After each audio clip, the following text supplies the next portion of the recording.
there's some Revelator songs that I'm like, man, we got to bring those back. But we've done so many songs and albums. There's like so much to choose from that I guess we don't think about it all the time.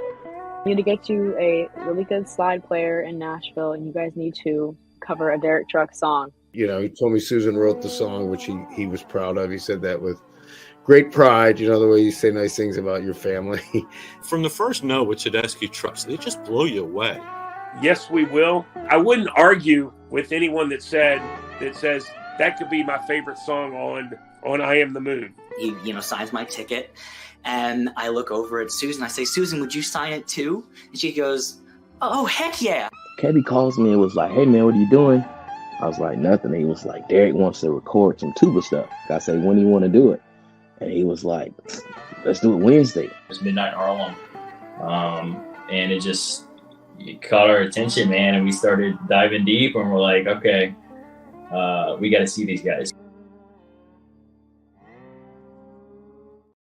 What's up? Welcome to the unofficial Tedeschi Trucks podcast. This is episode number 130, and I am Adam Choit. To follow this show, it's at Tedeschi Trucks Podcast on Instagram, on YouTube. Just search Tedeschi Trucks Podcast. If you're watching, you are there already, so please be sure to subscribe, give the show likes, shares. I appreciate all that. Comments, positive comments, of course, are nice. I'm at Adam Choit on Instagram and Twitter if you'd like to follow me as well. Definitely subscribe on whatever platform you listen to podcasts on. I will be putting out an audio version of this episode, probably either tomorrow, which is Sunday, or Monday, soon enough. Tedeschi Trucks Podcast.com is the URL for this podcast, and there's links there for everything, ways to subscribe and listen and watch, and links to TTB's official pages and all that stuff as well. AdamChoit.com for all my personal stuff and other projects that I'm working on. Today we are going to be recapping TTB's show last night at Santander Arena in Reading, PA.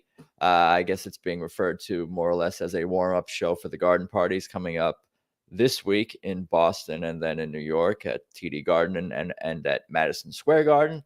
But I got a few fans here who were there last night. I heard some of the show being streamed on MixLR, whatever that app is called. So I caught about the first half of the show. I saw the set list and a lot of the positive, fantastic reviews and posts from people who were there. But without further ado, let's bring in returning guest of the show, Teri, as well as newcomers Casey and Daniel, who were all there last night.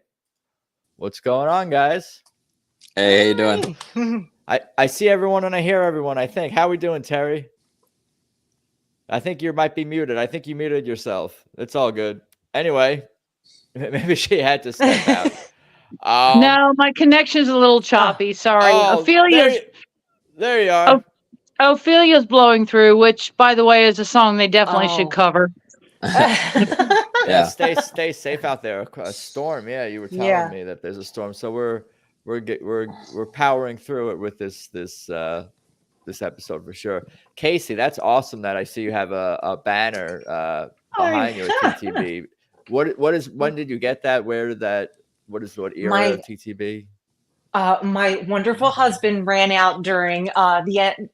I forget which song, but he grabbed it for me, and because most of the merch was pretty sold out at the end, so he got this, and he said, "If you're going to be on this podcast, you have to throw that up there." So yeah, perfect. It's beautiful, isn't it? Yeah, perfect. I love it's seeing awesome. Really cool. everybody's backgrounds. And speaking of background, I want to get your how did you tell me a little bit about yourself, like where you grew up and your musical background and how you discovered TTB and whatnot.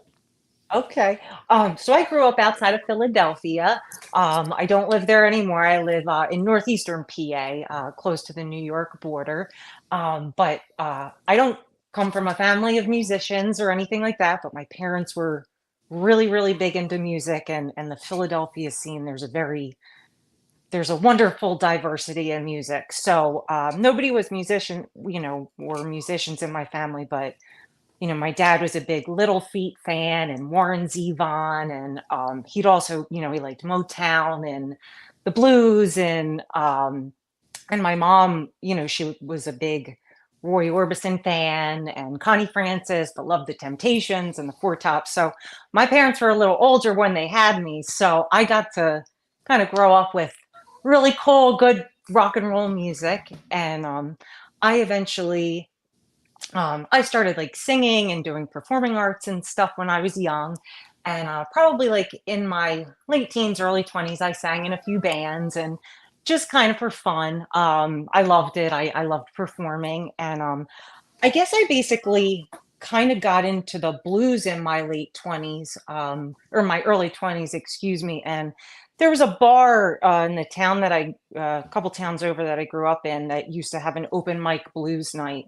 And there were some really cool hip cats that used to go there and play the blues. And I loved it. I just fell in love with the blues. So I probably found out about Derek Trucks like after I graduated high school. So 2006 or 7. And then I found out about Susan. And I used to go to shows pretty often down in Philadelphia.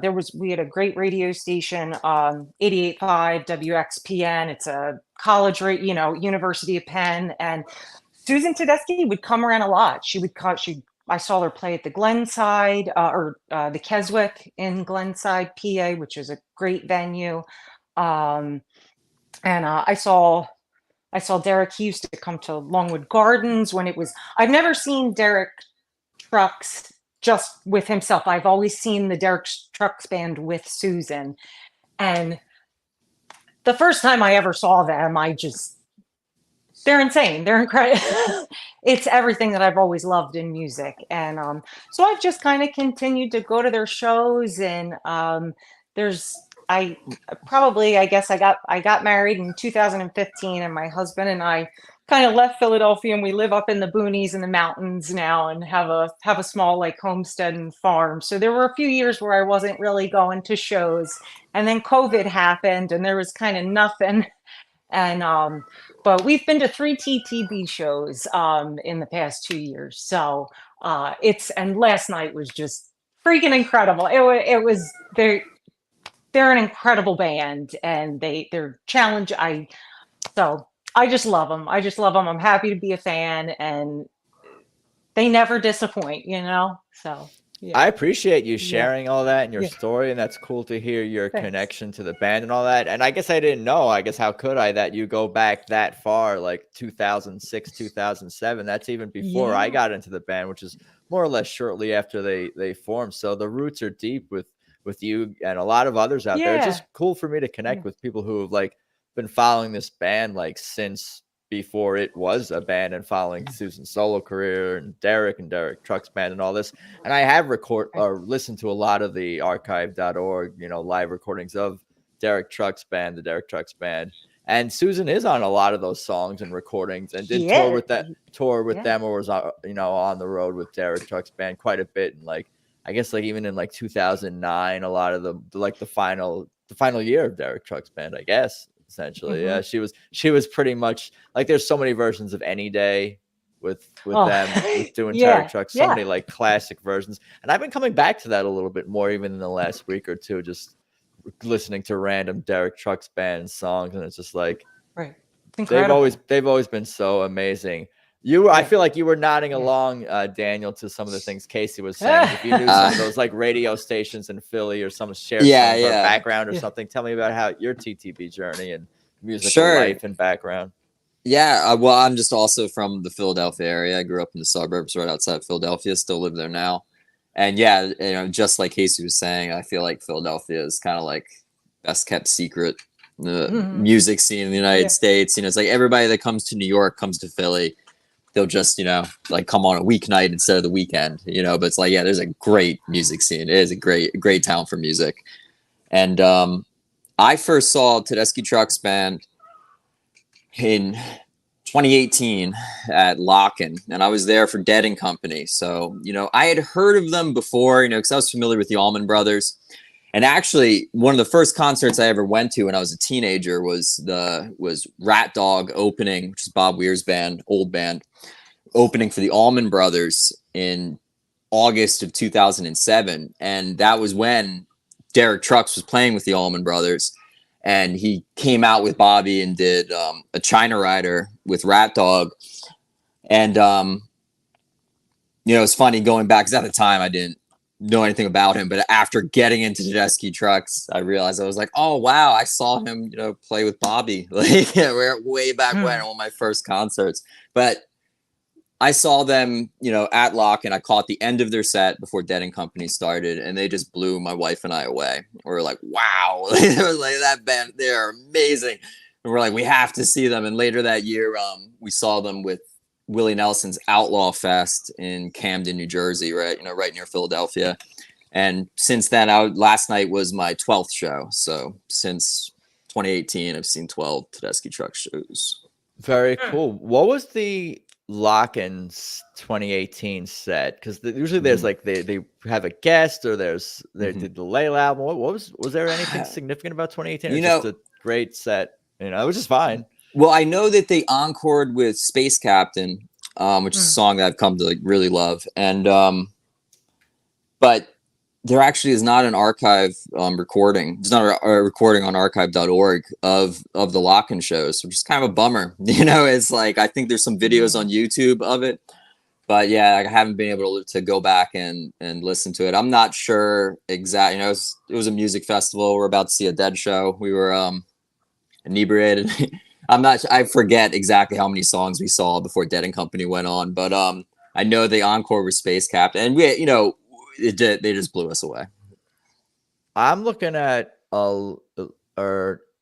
Infinity Downs Farm, Arrington, Virginia, August 25th, 2018. Does that sound right? Yeah, Lock-in. I think that's like the name of the venue where Lock-in was held. But yeah, I'm seeing I Never Loved a Man, the Aretha Franklin cover. That it looked like they opened the show with that, and I think there's a video of that on YouTube. Cool. There's some stuff out there from that show. But yeah, that's super. Do you play any instruments or anything like that? Yeah, I picked up guitar, in like the last 5 years, and play a little bit, I'm starting to get to the point I can, play some songs I know, which is fun. And I had a chance to, earlier this year, I won the lottery and got second row tickets for Tedeschi Trucks at the Warner Theater.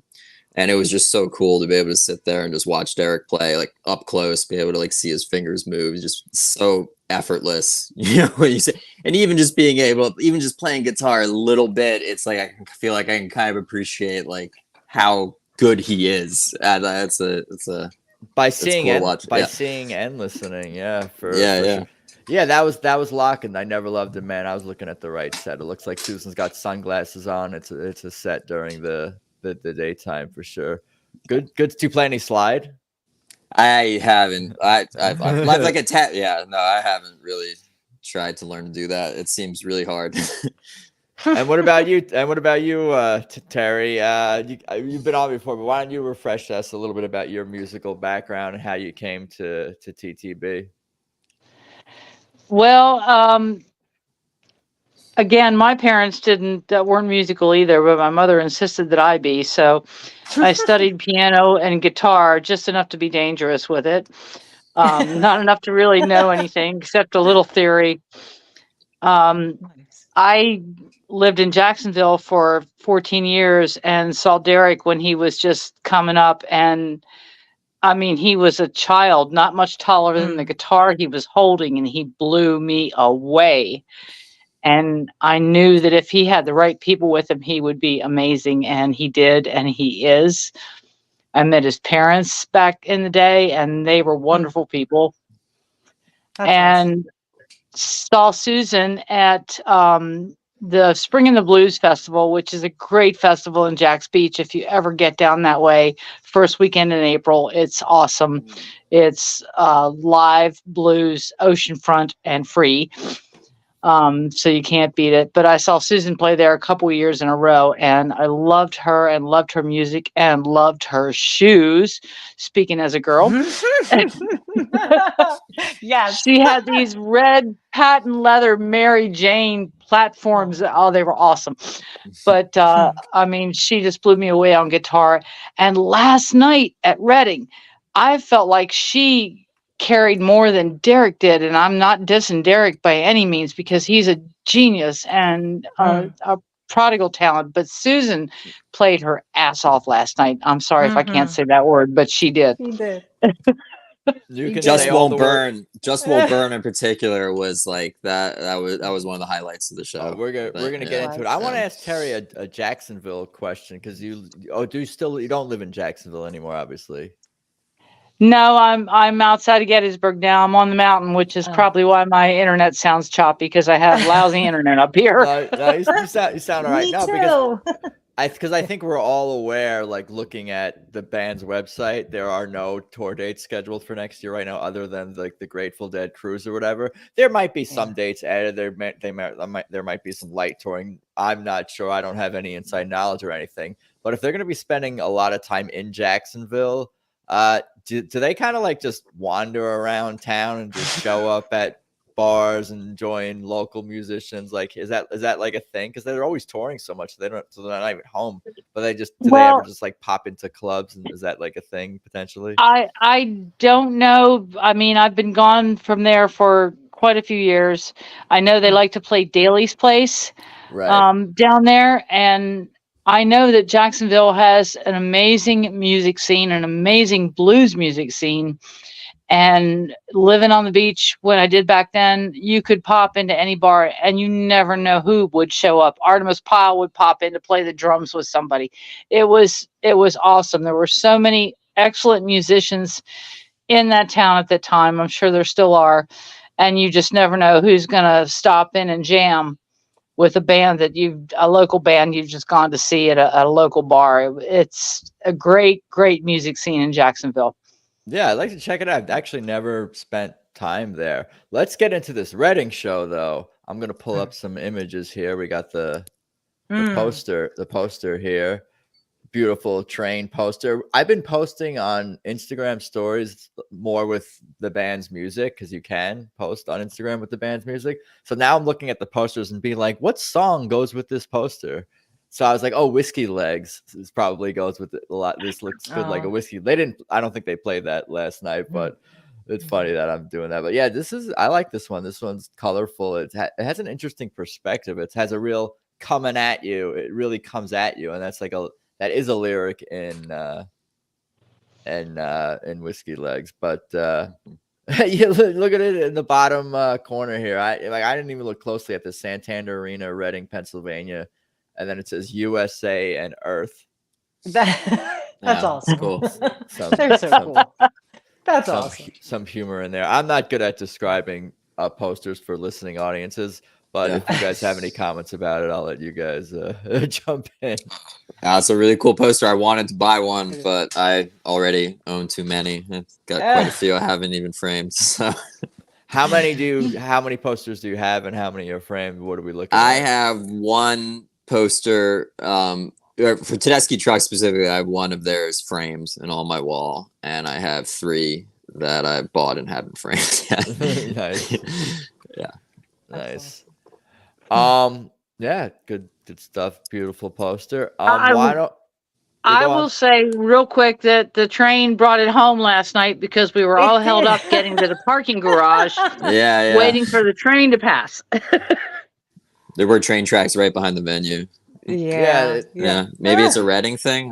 It probably is, and most of the posters tend to have some kind of meaning, obviously deeper meaning to the location, and I usually do not know what that connection is. Like, that's why it's cool to have like you guys on. People be like, oh, that river's this in Austin, oh, that building is this and whatever. So I sometimes learn things. I try really hard not to learn anything, but sometimes it happens. Why don't you guys tell me where how far was the trip in for all of you guys? We can go Casey, Daniel, Terry. You can tell me about kind of like the trip in, and then we'll get into the venue a little bit and the set list. I don't want to waste too much time with you guys here. We're about like 2 hours on the nose from our home to the Santander. So it was a beautiful ride because we come down the mountains and then, you're in a bit of Amish country, and I love it because I feel like every time you do go to their shows, there is something, I've seen them on the full moon. I've seen like So Yeah. it was a beautiful ride in, and you can't beat like the countryside in PA and rolling hills, and so it was a nice ride. But it was 2 hours there and 2 hours home, so it was a nice day of rest today. Yeah, What about you, Daniel? yeah. Where did you say you were coming from again? Yeah, just right outside of Philadelphia. I live about 30 minutes outside of Philadelphia, and it was like a 50-minute drive for us. And we actually almost didn't go because I had to work until 7:30. I didn't know that there was an opener. It wasn't on the Ticketmaster site for it, so I thought we were gonna miss some of like the first few songs, and so we weren't, and we're planning to go. We're gonna be going to Madison Square Garden next week, so we weren't gonna do this one, my wife and I, but I saw the Facebook post that it was Kofi's birthday, and I was like, they're gonna do Soul Seed Song. I was like, I can't not go. So we decided last minute to make the trip. Rushed there, found out that that the band hadn't started playing yet. It wasn't gonna play for like another 30 minutes. Yeah, that's funny. Like Soul Sweet Song, I gotta go. Yeah, I have to. Yeah, just had that feeling, I guess. Yeah. And how far did you come in from, Teri? Did you say? Here she comes. I've got some internet issues here. Your guys are a little choppy. It was about a 2-hour drive for me too. Picked up first friend in Gettysburg, second friend in York. So I had to fight traffic through York and Lancaster, across 30 and then up 222. But definitely worth, like I said, every minute and every mile. And the two friends I picked up, both I've taken once before to a concert, and they were both all in on this one, and they are they've been to church, let's just say that. And this was their first TTB show, is that what you said? It was the second for each of them. I had taken each one of them to a show previously, and when I found out about the Reading show, they were both in immediately, and it was a girls' night. It was fun. That's interesting. That's cool because you hear, I mean, people will talk about their first TTB show or taking someone to their first, or they'll talk about their 87th show. But that second one is a special one also. Like, it's like, what that's in some ways that could be the most exciting one in a lot of ways. I mean, they're all exciting, but like after knowing what you're in for and falling in love with it, probably by, the third song of the first show, being able to see your second one is super exciting. I got a picture here of the venue, Santander. This is not the day. This is a day probably there was it's a minor league hockey arena, a minor league, right? Normally seats about 8,000, but looks like a fairly new-ish venue. It was a really nice place. There was I feel like there wasn't a bad seat in that entire venue. Yeah, I agree. Like the perfect size. And none of you guys had been there before. Oh, I hadn't. No. Yeah. Yeah, it was a nice venue, a smallish venue for them, I thought, but it was great. The energy was amazing. I had floor seats 12 rows back, so thank you, Swamp Family. Right? That's what. Yeah. But if you're gonna be in an arena venue and you're gonna be on the floor, you're gonna stand. And this old lady stood for almost the whole concert. And anybody behind me, I apologize, but I stood and I danced because you just can't help yourself. Yeah, if you're standing, how can anyone complain? If you're able to do it. Yeah, I mean that's kind of like the general consensus at this point. I feel like is like if you're on the floor, expect to stand. If you want to sit, kind of go in the upper. At this, Exactly. The debate will be never ending, certainly. But I'm gonna read down the set list here for the audio listeners, and then we'll talk about what jumps out at us. Soul Sweet Song, Play With My Emotions, Ain't That Something? Walk on Gilded Splinters, Until You Remember, Voodoo Woman, Just Won't Burn, It Hurts So Bad, Passequan, The Wait, Last Night in the Rain, Shame, Keep On Smiling, Part of Me, I Wish I Knew, Midnight in Harlem for the encore, and then they did finish with Made Up Mind, right? Yeah. Yep. I'm not losing my mind. Yeah, no, this is a powerhouse set list, certainly. we could just go in order if you want. We already kind of talking about Soul Sweet songs, so I'm gonna probably let you guys have the floor, and I'll just jump in here and there. I did hear on who was it, Mama D Radio, whoever that user is on the MixLR app was streaming the show, so I did catch it from It Hurts So Bad pretty much to the end.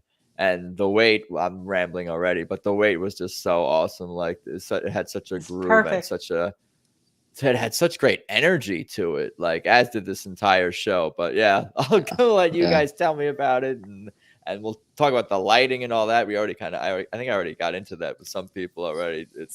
And whatnot. But yeah, Soul Sweet song. Daniel, Casey, Teri, it's all yours.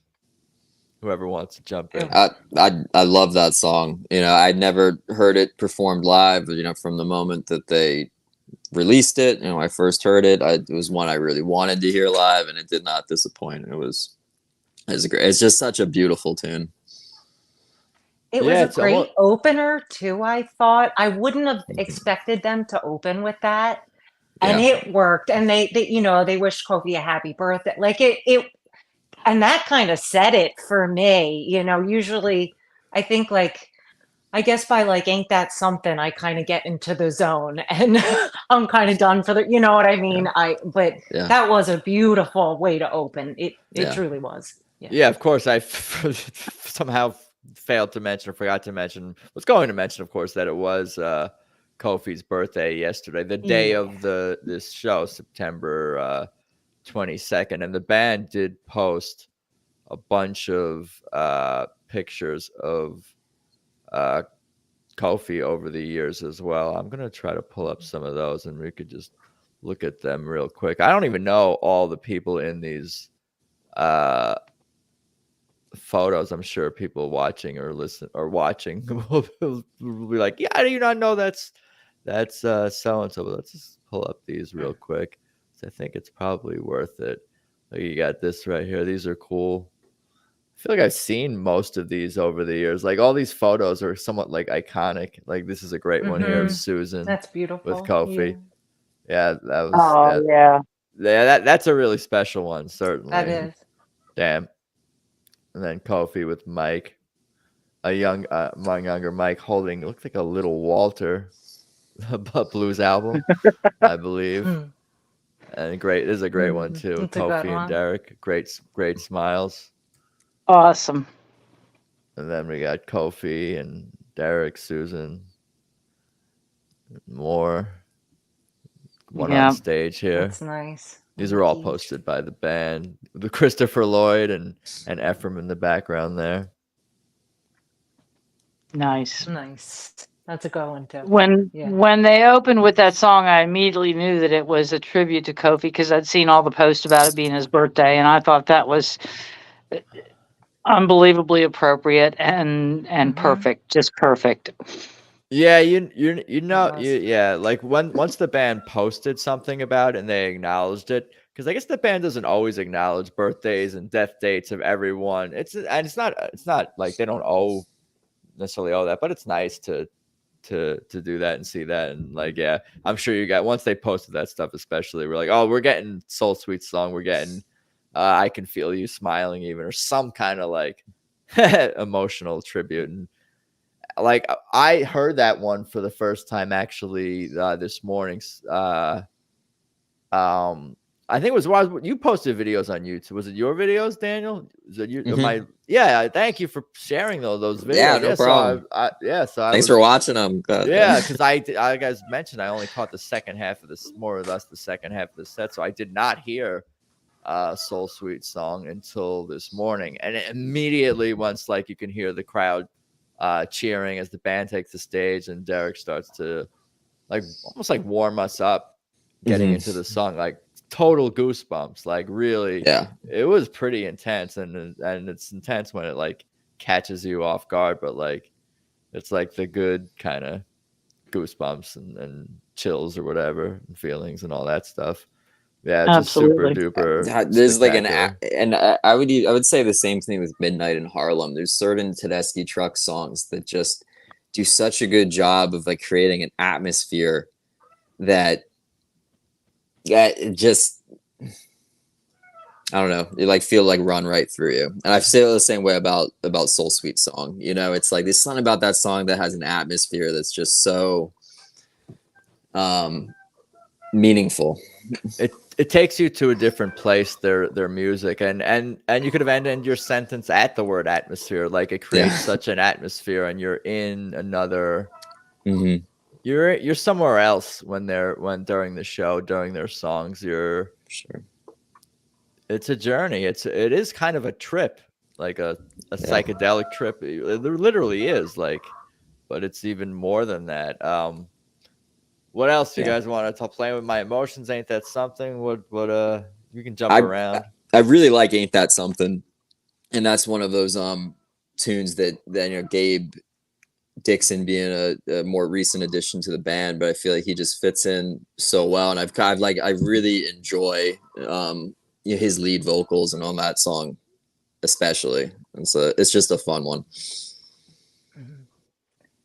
Gilded Splinters and then into Until You Remember was insane. I thought I saw them play Gilded Splinters at the Peach Fest, and I know Dr. John, but if you ever listen to that Dr. John album and that song and what they've turned it into, it's insane. It was that was all. And my Mike, the song is just awesome. It takes you to, I don't even know where, like it's a little demonic in a way. It's just and then I think when she went, I've never heard her perform Until You Remember, and that Revelator's my favorite. I love every single song on that album.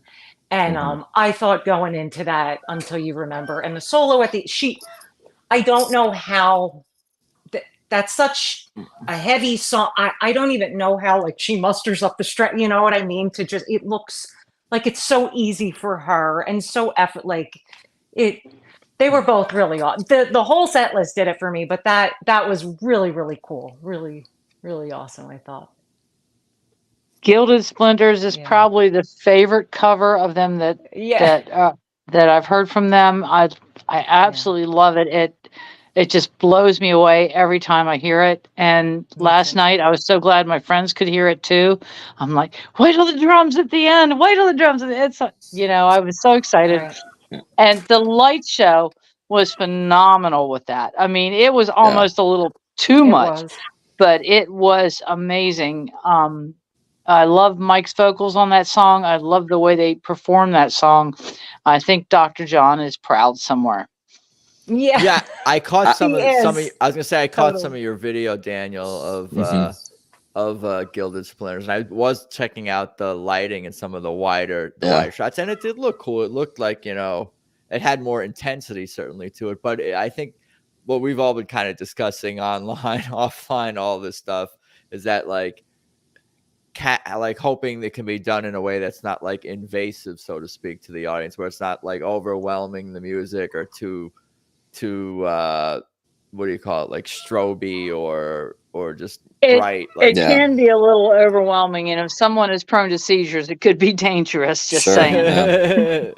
Yeah, and they're like a band that doesn't need any visuals, right? But like it's still like exactly. They're nice, but they still can be nice to have. But yeah, no, Gilded Splinters is a power jam. I love that one. It's just so like, and I also, Casey, you were saying that you looked up. I also listened to the Dr. John like original version, and I was pretty taken aback. I was like, wow, it's intense. It takes you. It's like totally different. It's like, yeah. But and I was also, I would wonder, if there's somebody, there are other people that have covered it and kind of done it in a similar way, because it's really very different with Dr. John. It's a lot slower, a lot quieter.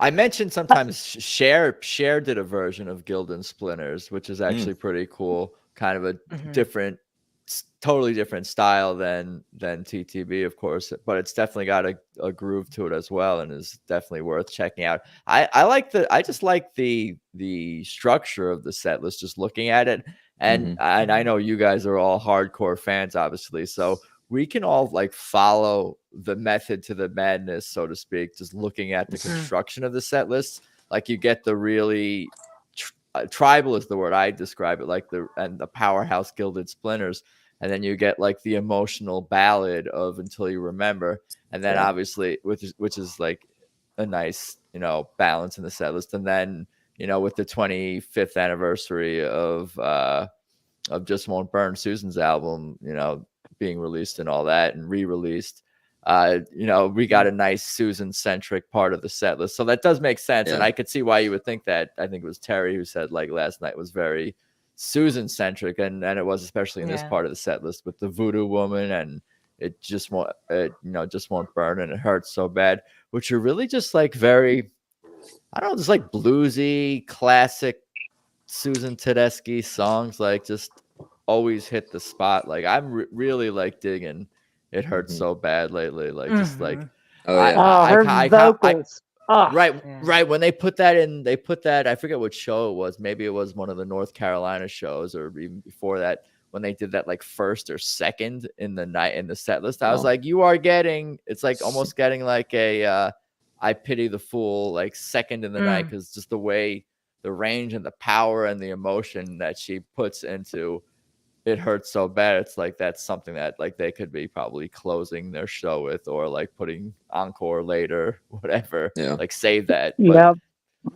I don't think I'd heard Just Won't Burn. I hadn't heard them do that one before, and I thought Susan Tedeschi really tore it up on that one. That was fun. She did.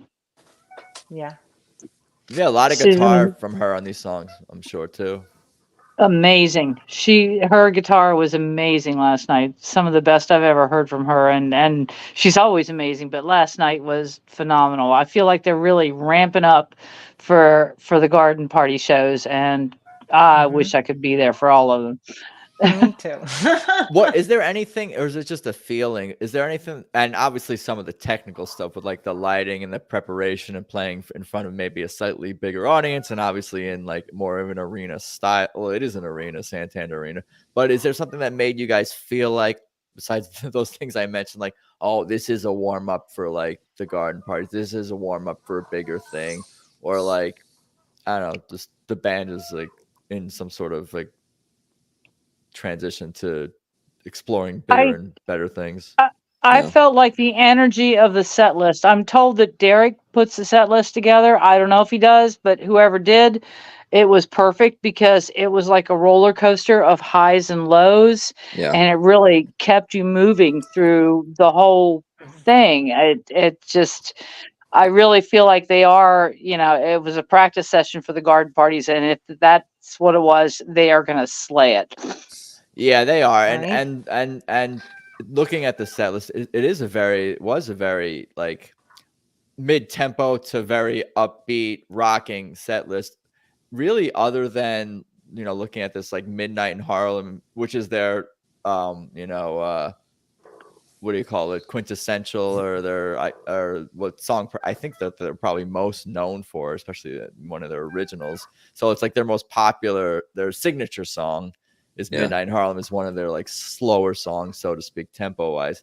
And then looking at Just Won't Burn would be another one, but that's like the perfect, that's like the time for that song with the release party, and, or, you know, the re-release of the song, and it's just great, and it highlights Susan and smack dab right in the middle of, you know, the little mini Susan set there with the Voodoo Woman. It Just Won't Burn, and Awesome. It Hurts So Bad. So like even the slower tempo ballads that we got last night are just powerhouse Susan and TTB songs, and signature songs of hers and the band's respectfully. So, but everything else is just totally rocking. Like I'm sure people were just, the energy, like you guys were saying, must have been off the charts last night.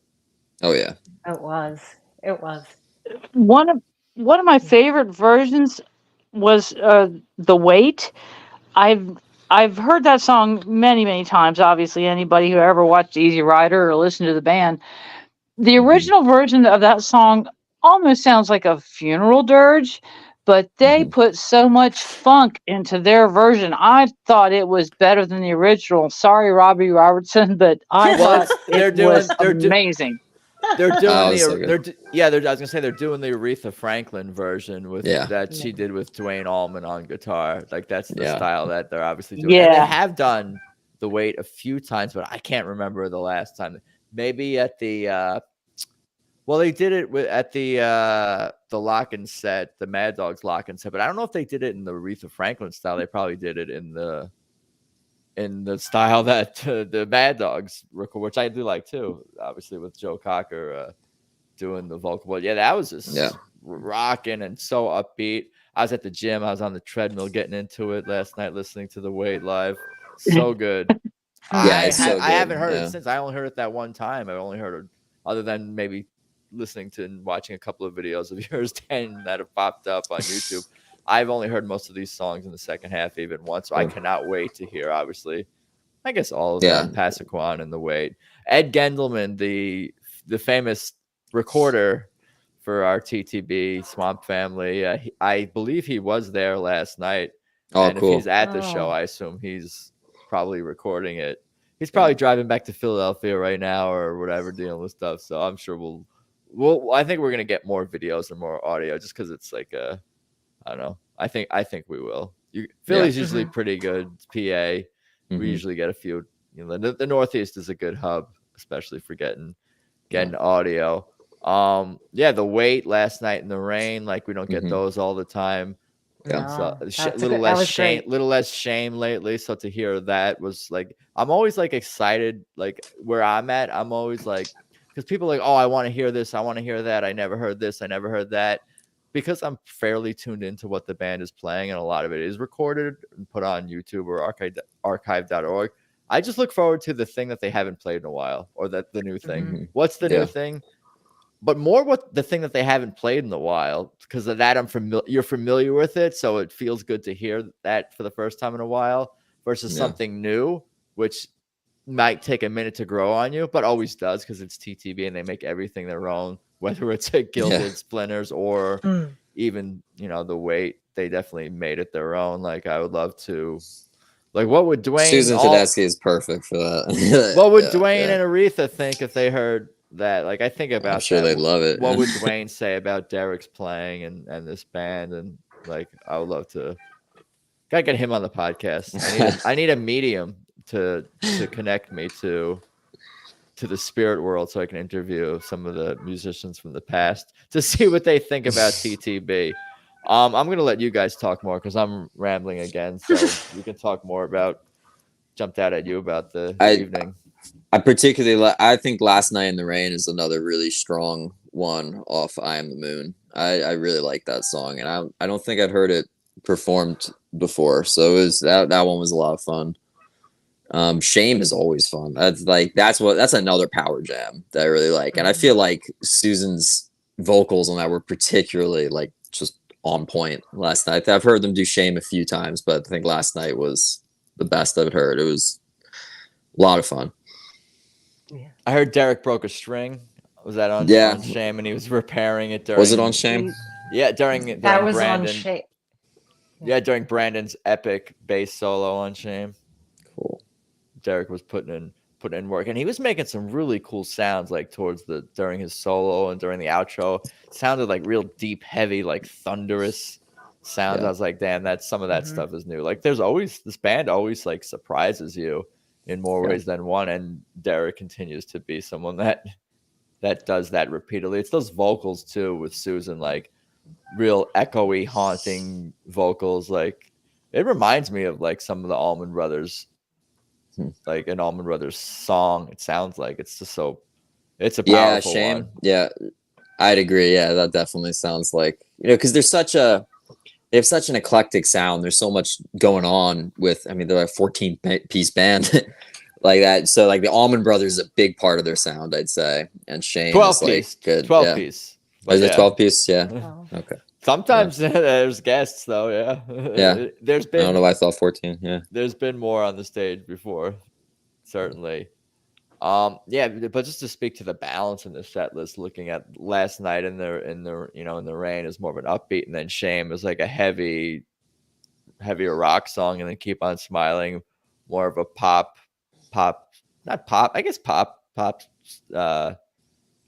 what's the word, sensibility to it.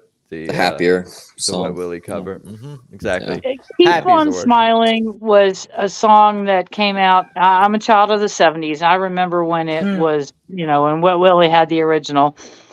I love that they do this because I think it points to them. When you watch this band, they are smiling at each other and at the audience all night long. They truly love what they do. And I think this song has that energy that tells everyone, no matter what happens, keep on smiling. It'll get better. There's been times in the last week, 2 weeks, 3 weeks, 4 weeks, ever since they started playing this song, and it keeps coming up when I'm listening to live shows, or the Wet Willie version is coming up now in my Spotify various daily suggestions lists. And sometimes I'm not always in the greatest mood when this song comes on. I might be listening to some heavier stuff, jumping around TTB's set list. Oh, I am kind of in like a Until You Remember kind of mood right now. Let me like kind of feel that, energy a little bit. But then like Keep on Smiling will come on and you can't help but literally be like uplifted like by the song.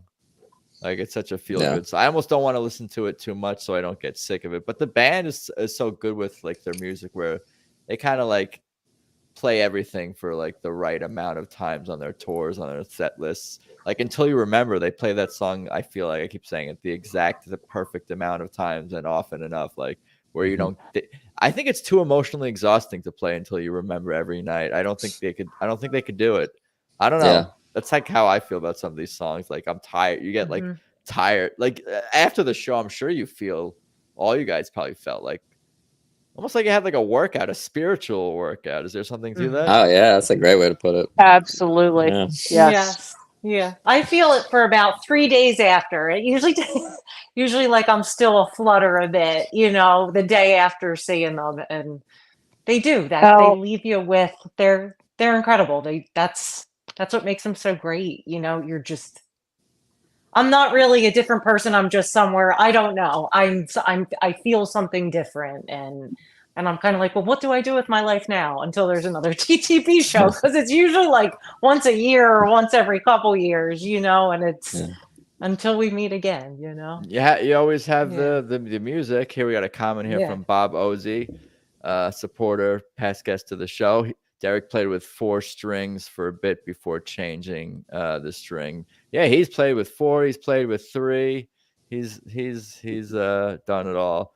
It's fun. I was listening to one of the Derek Trucks band shows recently with Susan, and she was like, not narrating, but describing him breaking a string on the stage. She's like, "Oh, Derek played.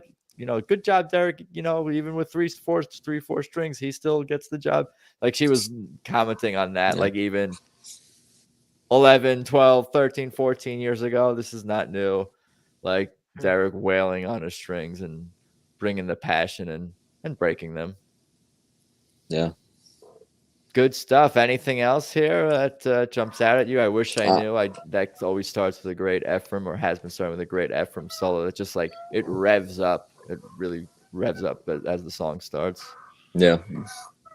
The what Teri was saying about Keep on Smiling, I didn't make the connection, but I agree that like there's something about they always post the pictures of like Derek and Susan smiling at each other when they're playing, and I feel like that's the part of the band that's like that is kind of special. Yeah, there you go. Like it's a couple, leading this musical vehicle, and my wife and I started seeing Tedeschi Trucks together. It was before we were married, actually. We first started seeing them, but they've become like a special band to us as a couple, and it's kind of cool. It's something that makes them a little bit different than some other bands. That it's the 2 of them up there together, and that like they really do seem like they love each other.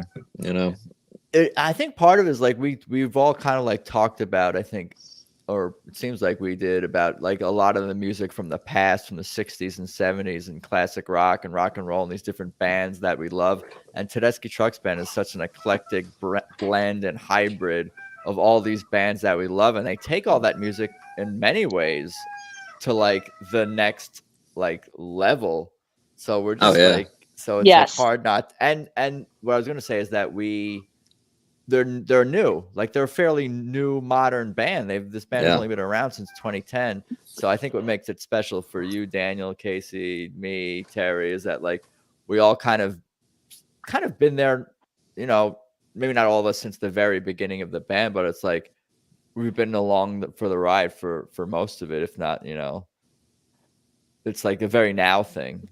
Like listening to Jimi Hendrix, like I love that music and I love the Stones, but it's not now in the same way. Where Tedeschi Trucks, like it's now. There's something very current about their music, but at the same time, like obviously they draw from countless amount of influences. The best thing about this, I'm sorry, go ahead. No, dude, I'm done. You were perfect. I'm just going to say the best thing about this band in every show I've seen is the energy that they bring and the energy that you leave with.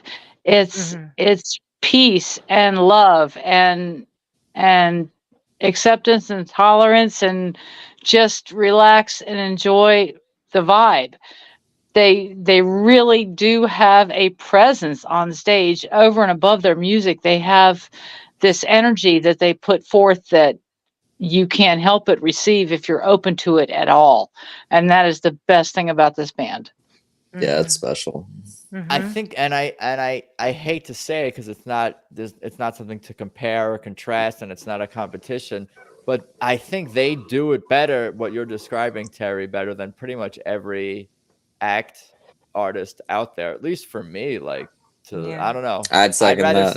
I'd rather see them every night than see, you know, 10 different acts.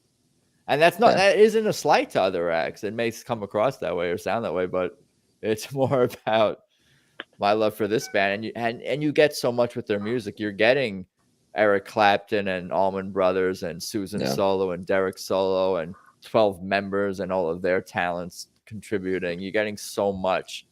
And just like her voice and his slide guitar and his guitar work especially, like it just kind of carries you through the whole night as you go on these journeys and musical journeys in all different directions. Yeah. Organized chaos. Yep. I think that might have been a word that they used. There's something along those lines. You were talking about how they're a current band, but you know, they have this like classic, timeless feel to them too. And I'm trying to convince my dad to listen to Tedeschi Trucks. And what kind of music is he into? I grew up listening to a lot of classic rock and, you know, like folk, you know, kind of like Neil Young. He was really into Neil Young, and I listened to a lot of good music growing up through my dad. And he's like, I'm too old, you know, to listen to a new band. I'm like, yeah, I get it, but like, you know, they're playing a kind of music that is, you know, very much of more of his generation than it is of mine, you know, I agree. I think that they're doing it better than everybody that came before them did it. You know, I think all of their covers are kind of are better than the originals, and if they're not better, the only reason why we would prefer the original is just it's more like just a nostalgia thing. Like, really, like that's they build on it. Like they build on what came before them. You know, exactly. It's like, they're so good. We got a couple of comments here from Bobby Sherman. Quite a rare comment. Someone saying they appreciate ticket prices, not to mention still reasonable ticket prices. A fan not complaining about the cost of something. You're a rare breed, Bobby. It is true. I mean, obviously, if you want to sit in the front row, that may cost a little more than the balcony, but you can still get to a TTB show and you know, have something left in their pocketbook or wallet. Killer Show last night, the best I've seen in a long time. I saw the Rolling Stones in 2019, and a floor ticket was $300. You know, just to be on the floor. You know, so you compare Tedeschi Trucks prices to that. It's definitely not. That expensive. If it was so super duper expensive, I would not have been able to get to 30 of them in the last decade. So there is that. Yeah. Let's look at a couple more of these Bradley Strickland pictures. This one made its way onto social media, as did all these. We got Mike. I think that's his middle finger. Let me count fingers here. 1, 2, 3. Yeah, What's yeah, funny? that's an index finger.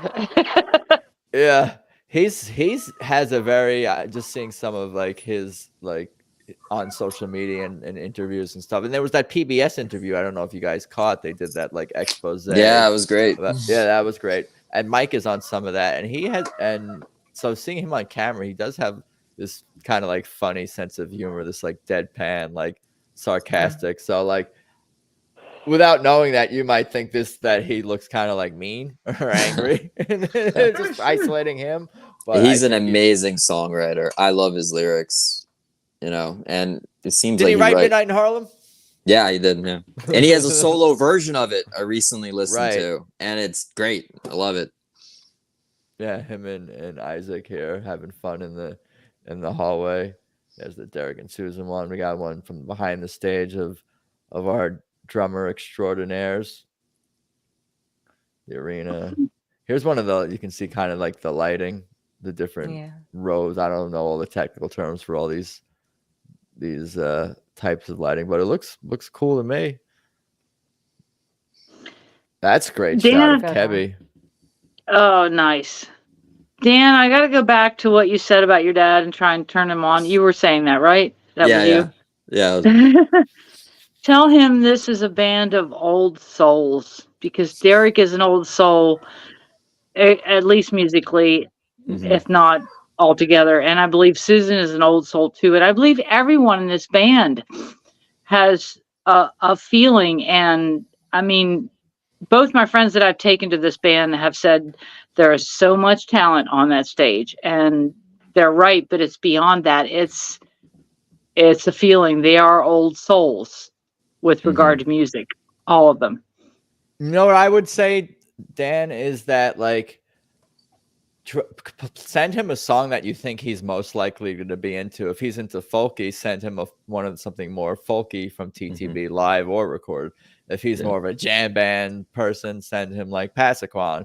If he's more into like female vocal centric stuff, send him something more Susan centric or where Alicia's featured. So I feel like depending on where people are coming from with their like musical tastes, you can win them over by showing them like a TTB song that's kind of palatable to them. Bobby Sherman says he was on the floor, paid $130. That's not bad at all. Not bad at all. And then Donna Coraza here says, I'm approaching 70. That was my 10th TTB show. Daniel, keep working on your dad. I'll get through, I'm sure. It's only a matter of time.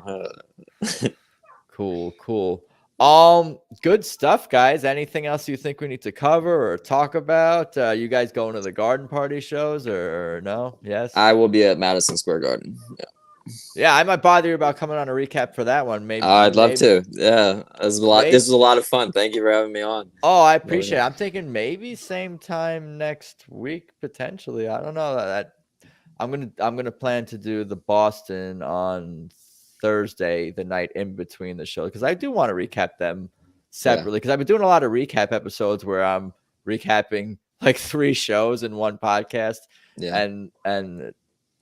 But it's been fun to kind of like jump all over the place and really take the time with you guys to just let you go through one show and fully. But they're big shows. I mean, I don't know if anybody here could tell me about it. Have they ever played a venue as big as Madison Square Garden? No, before? That's the whole thing. No. Like it's their first time featuring at arenas and Madison Square Garden, and they've said that they plan to. If I remember correctly in an interview, Derek said that they plan to start having kind of like heavy years and light years where they're going to alternate back and forth. Where some years they play less shows, and some years they'll tour like they have been. Every year, cutting back on touring is basically is what it is, and so I'm not going to hate them for it. Oh no, but I guess just probably they'll start less shows, bigger venues. It's probably I guess this is a test run. See how it goes. Yeah, essentially. But I also almost feel like it's like a benchmark, a bucket list type thing. It's like they deserve to say that they headlined Madison Square Garden. I feel like that's like a thing, like whether you're a basketball player or a pro hockey player or a boxer or a musician, an entertainer of any, it's kind of has a little bit of like, oh, I played Carnegie Hall, I played Madison Square it's Garden. iconic. Yeah. Middle Manhattan. Yeah. Big venue. Yep. It's gonna be great. I'm really looking forward to it so much. We're gonna go see the Statue of Liberty the next day. We're gonna make a trip out of it. There you go. Exciting. Yeah, I'm excited for you. And Bobby Sherman here is asking if there's going to be any streams for their shows. I have not heard or seen anything about that other than people like yourself asking for them and hoping for them, like myself too. Put me in that category too.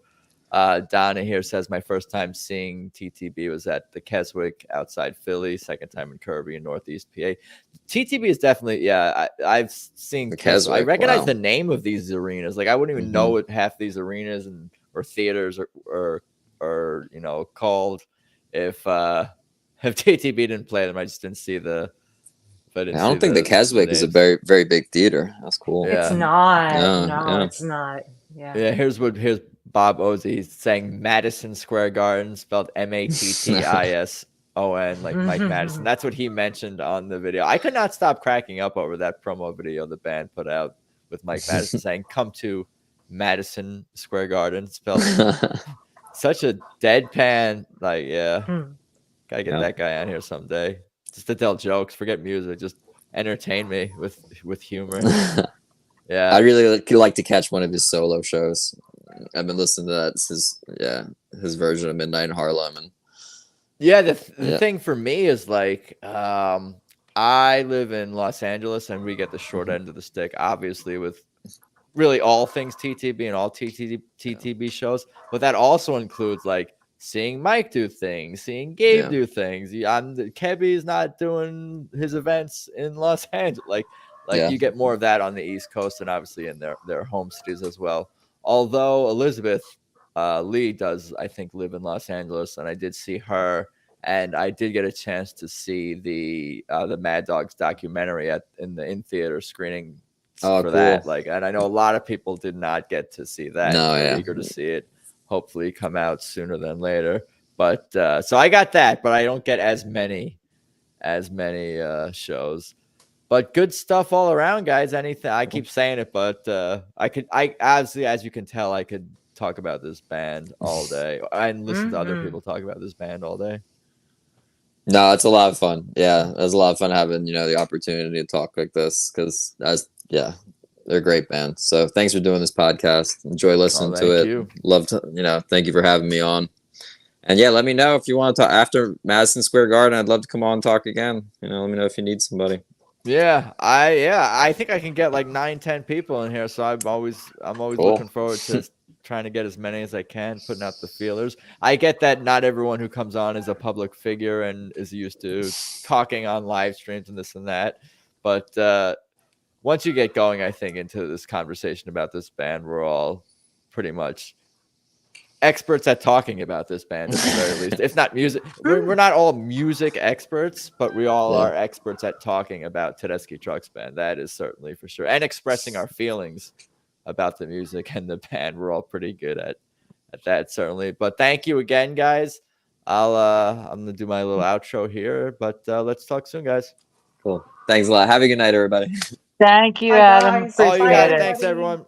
Later, guys. So there you go, episode 130.